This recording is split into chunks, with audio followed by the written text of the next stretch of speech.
Hello, you're listening to Storytelling Saga, the podcast that shares stories. I'm your host, Allie, and this week I'm discussing 13 Going on 30. This is one of those movies where no matter how many times I've seen it, I never ever get tired of watching it. So I've seen it a lot over the years. And a lovely coincidence is that I was 13 when this movie debuted in theaters back in 2004, and I'm 30 now, so there you go. I didn't see this movie in theaters though, but I did see it that same year when I rented it on DVD, I think, at the time. So I did see it that same year in 2004. So I did first see it as a 13-year-old, and now it's been maybe a couple, I don't know when I last saw it, but this is my first time watching it as a 30-year-old. So so it's a bit different now, I gotta say. But no, that's so funny. But it's such a heartwarming movie, such a sweet love story, but also really a coming of age story for our protagonist, Jenna Rank. And it really is so relatable. Jenna being just kind of this awkward 13-year-old wanting to fit in. And really, that opening scene tells you so much about the character, how she's sitting there just kind of timid. And then the guy keeps saying, "Look over here, Gina, it's Jenna." And then she takes that awkward school picture. And then we meet the six chicks, of course, the popular girls. I rolled my eyes when I said that, I swear. The popular girls. And her best friend Maddie, who's such a sweetheart, and good for him being so confident and sure of himself and saying who cares what those girls think. But, Jenna wanting to fit in, wanting to be cool and popular. So, aw. But Maddie's great, and it's just one of those things where look at this boy, he's so sweet, clearly has a crush on her, but they're so cute as best friends. And so cute when he takes a picture of them. Before it was called selfies, but he takes a selfie of them. And they're next door neighbors, and we see their little traditions. They eat some razzles, and they say, arrivederci, au revoir. Oh God, I butchered that. Goodness, that was terrible. Au revoir. God, I can barely say that. Some little French. And then Jenna, on her 13th birthday, she's playing some Thriller and, stuff in her bra, because that's kind of especially like 13 obviously is a milestone age, as is 30. So there you go. Because now as a teenager, then that's the point where you want to start being a little bit more mature, even though you're still a kid at 13, but now you're a teenager. So she's trying to be more adult and wanting to fit in more, obviously, with the six chicks, even though like they're such bitches, but that's how it is, the popular girls. So especially that Lucy, Tom. I don't know why that's her nickname, by the way, but of course I just kind of pretend to be friends with Jen. It's like, oh, well, we'll come to your party, but we have this book report or whatever. And she says, oh, well, I could do the report for you. So anything just to get those girls over her house. And it's as if they're royalty. Very much a Regina George. And then, of course, she has a crush on the cute boy. What's his name? I'm forgetting. Oh, Chris Grandy. But Maddie, though, I mean, he's such a sweetheart. When he makes Jenna that dream house, if someone made me a dream house, I would just, oh my God, that's like the sweetest gift. That's so adorable. Then he tells her about the little fairy dust, the wishing dust. So such a sweet thing. But her trying to be cool though when the girls come over, and then she gets embarrassed, like, Dad, you said you'd stay upstairs. And like then she's saying also to the mom, saying when she's looking through the magazine, saying 30, flirty, and thriving. My 30s are the best years of your life. I want to be 30. And she's saying, oh, well, you will be, honey. Right now, you're my beautiful 13-year-old. And it's so funny when she says, oh, I want to look like these people. And then she says, oh, those aren't people, honey. Those are models. Oh, my God. So funny. Then Jenna, the whole thing with the 7 minutes in heaven. And Lucy just tricks her, really, to go into the closet. And then she's like, oh, Jenna's waiting for you in the closet. So then she thinks it's Chris, but then it's Matt.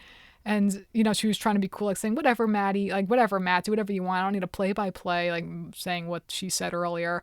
And then she gets all upset saying, what'd you do? And then she's saying, I hate you, get out, I hate me, I hate everything. I want to be 30, flirty, and thriving. 30 and flirty and thriving. And then the fairy dust is pouring down on her, the wishing dust. Then, of course, when she wakes up, as a 30-year-old, it's so great. So it's one of those things, be careful what you wish for. So now it really is interesting, though, because she has the mind of a 13-year-old, but she is 30 years old.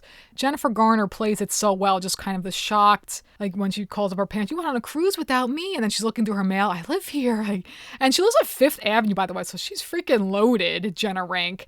And then the guy in her shower, she's like, oh no, this naked man in my shower. Like, oh God, that's so funny though. So she plays it well, like all the comedic aspects of it. And then we meet Lucy. We don't know it's her at first though, which is great, but then it turns out it is Lucy. And then it's like she got everything she ever wanted. on. She works at Poise, but she's like so confused. And then Lucy's saying, get it together. You're going to tell everyone, like, I'm Jenna Rink. I'm a bad bitch. I'm going to walk into that office and not let anyone know I'm hungover, like all that stuff. And it's just so funny though, because this being early 2000s with everything print media, like now everything is digital. So that didn't exactly age too well, but that's okay. It's just funny though. And we quickly see how throughout this movie, how it seems like she has the perfect life. She has a great apartment. She's got a hot boyfriend, but then we see like all of the bad stuff that's revealed along the way of the kind of person she is now. So again, it's like as a 13-year-old, it's everything she ever wanted. But then look at this life that she has that turns out it's not ideal at all. And what's real and true is with her friendship with Matt. So, and of course, Matt played by Mark Ruffalo. Mark Ruffalo is so handsome. He's so cute. I know also he's the Hulk in all of those Marvel movies, but I love him in this movie. They have great chemistry too. So what's funny is that romantic comedies in general to me are kind of guilty pleasures, but I don't necessarily consider this a romantic comedy. And what I mean by that is that most of them follow a certain formula. This one, there are certain tropes in it from romantic comedies. For example, one is that one of the tropes is how it's really any city, but in this case, New York City is a character in the movie. And that definitely plays into this movie in particular, because New York City being this kind of beast that you have to navigate, especially if you're not familiar with the city. But since she is really 13, even though she's 30 externally, that we see it early on when she's trying to hail a cab and she's so timid, and then we see how her confidence grows throughout the movie. So just things like that where, how the city is a character. So that just kind of jumped out at me. But Maddie, though, so really like her being so confused, but she's kind of like easing her way into this new life that she has. And she's just so confused. Like yesterday I was 13 and now I'm 13. It's like, if you're going to start lying about your age, I go with 27. I remember that in the trailer distinctly. I remember that line. It's so funny. Lucy played by Judy Greer. So she does a great job with this too. Just kind of playing this conniving person too, but does it really well. And also the boss is great too, Richard. He's really funny. He's a great character. And also her secretary, she's great too. And then when she reunites with Maddie and he's saying, well, Jenna, I don't know you. We're not friends anymore. And then that's when she starts to lose it. Like, no, Maddie, we're best friends. Like, poor Jenna. And then he just helps her back to her apartment. He's such a sweetheart. My God. He's so Mark Ruffalo. He's so cute. Matt Flamhalf. What a name. And looking through the yearbook, and she was a 6th chick. And he's saying, yeah, you were like their leader. And then she went to the prom. She was the prom queen. She went with Chris Grandy. So she got everything she ever wanted. And he's like, yeah, Jenna, you have it all. And then she's going to go to a party that night for the magazine. And I love that whole montage when she's looking through her stuff in her closet, all of the luxurious clothing items. And then when she stops and just smiles, and then we see the wall of shoes, and it's the iconic I Want to Dance with Somebody by Whitney Houston playing.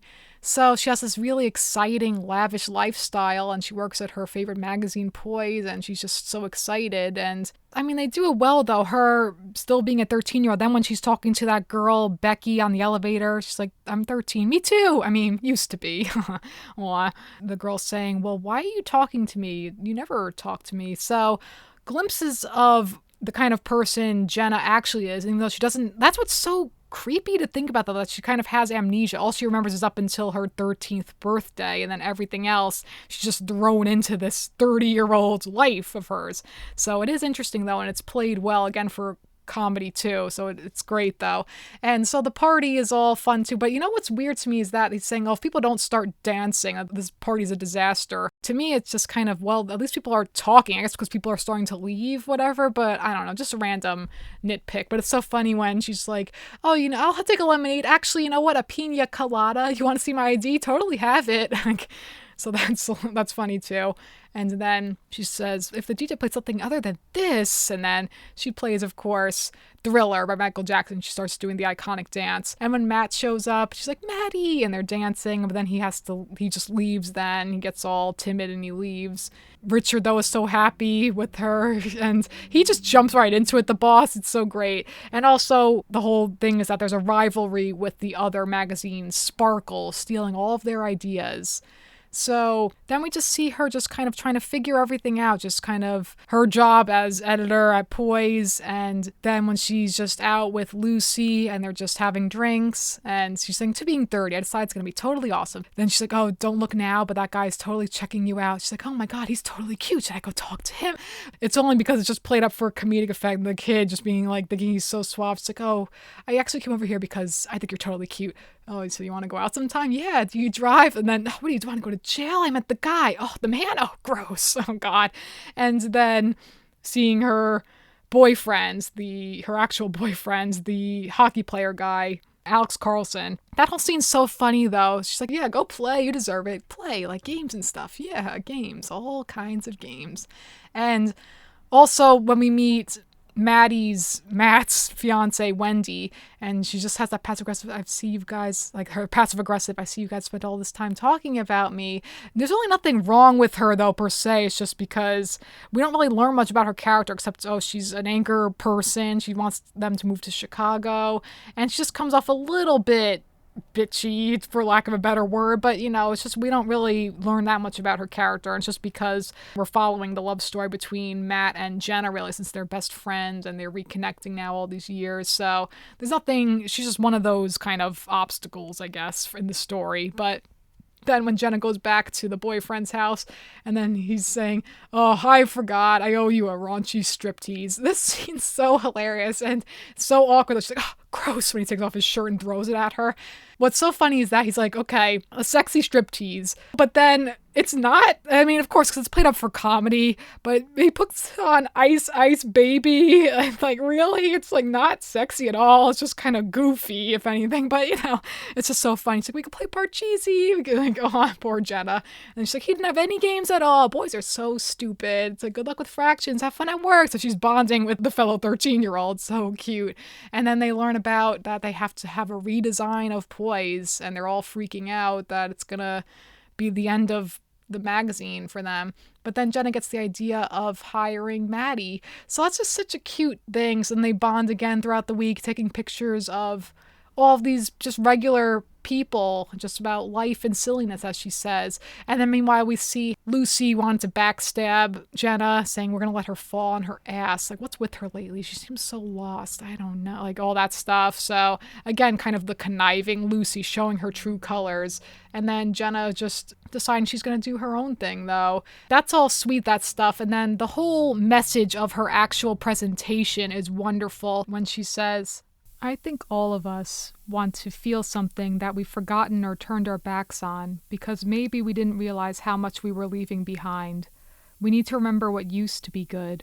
If we don't, we won't recognize it even if it hits us between the eyes. And everyone starts applauding. That's one of those things, like it's a great pitch because it's clearly one of those moments where everyone has a personal connection with it. So that's why it just really is all the more inspiring and it's such a lovely thing. And we see how it's kind of like they're falling in love, really, Jenna and Matt, even though Matt has a fiance, but it's all so sweet, all the moments between him and Jenna. But at the moments that are like the sadder parts, though, when they go for a walk and when he tells her what had happened, and she's saying, the thing is, Matt, I'm not 13 anymore, and she runs off. And when she goes home to her parents, that whole montage is so heartbreaking with Vienna by Billy Joel playing. That whole montage just always gets me.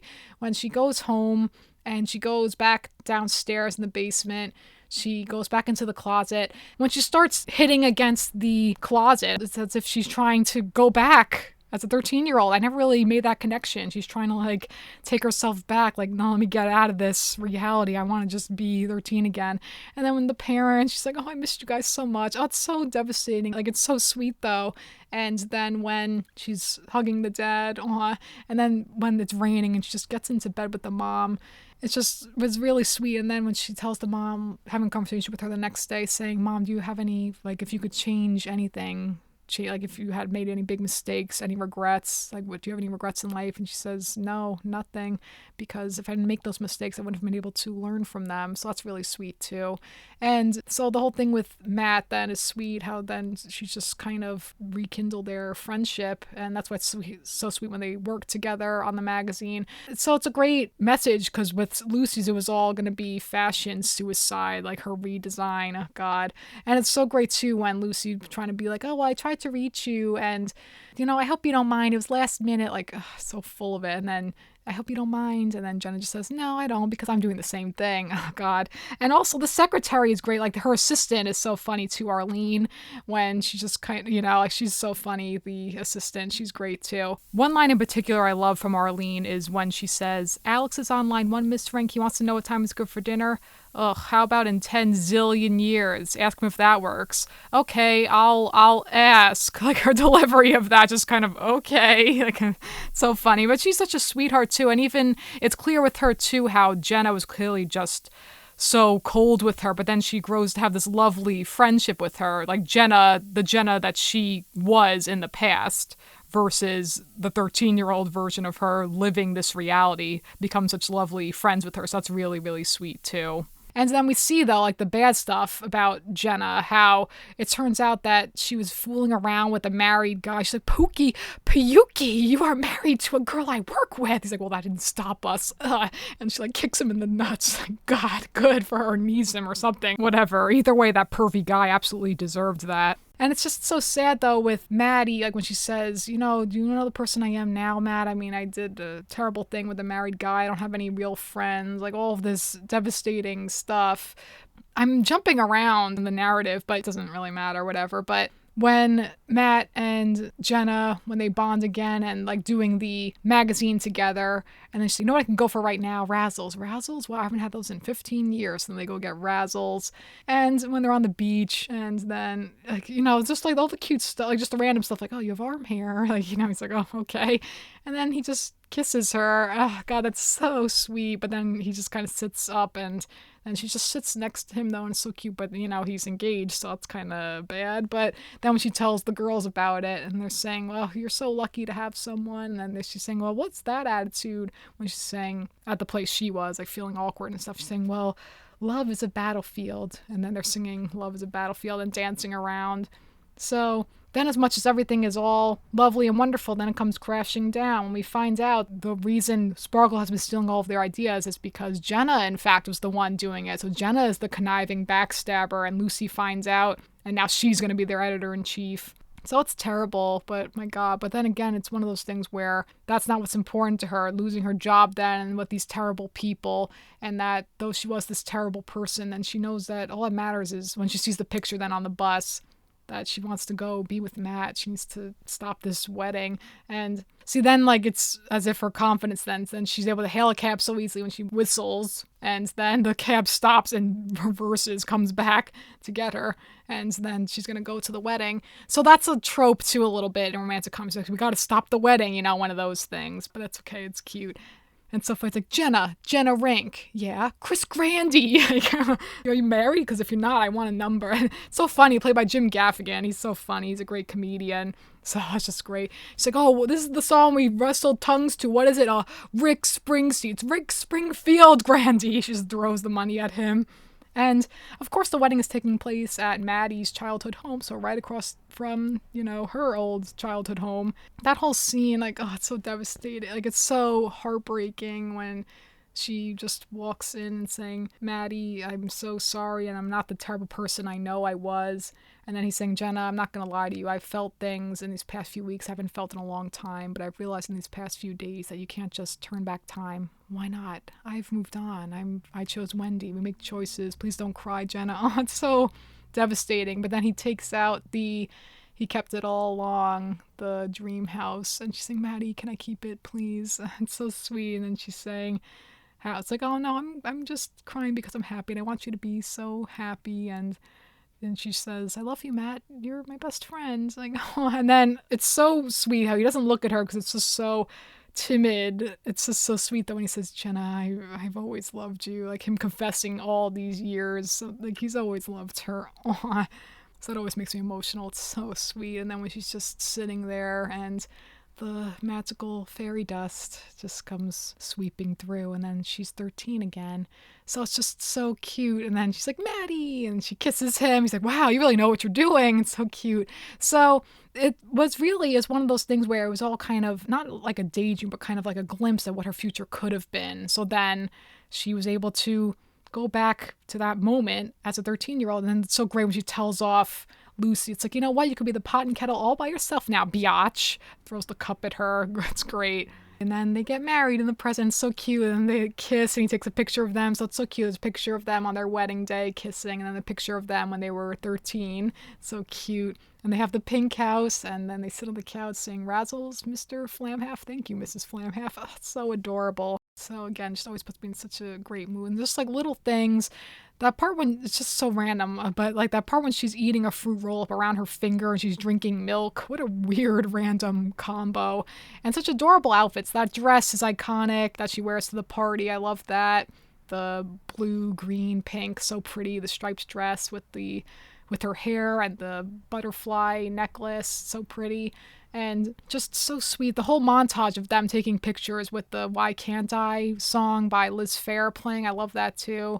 So just so sweet. And again, like, you know, that telltale message of be careful what you wish for, but then all of her dreams really do come true with Matt. So it's just so adorable. So cheers to being 30, flirty, and thriving. And with that is going to conclude this week's episode of Storytelling Saga. Be sure to visit storytellingsaga.com for all places to listen and where to follow on social media. And feel free to send me any questions, comments, or writing prompts by emailing me at storytellingsaga@gmail.com. Next week, I'm excited to welcome back Stacy to the podcast. I interviewed Stacy way back in episode 23, so I'm excited to be chatting with her again. We're going to be talking about all things Nickelodeon. Until then, thank you for listening, and remember, write what you love.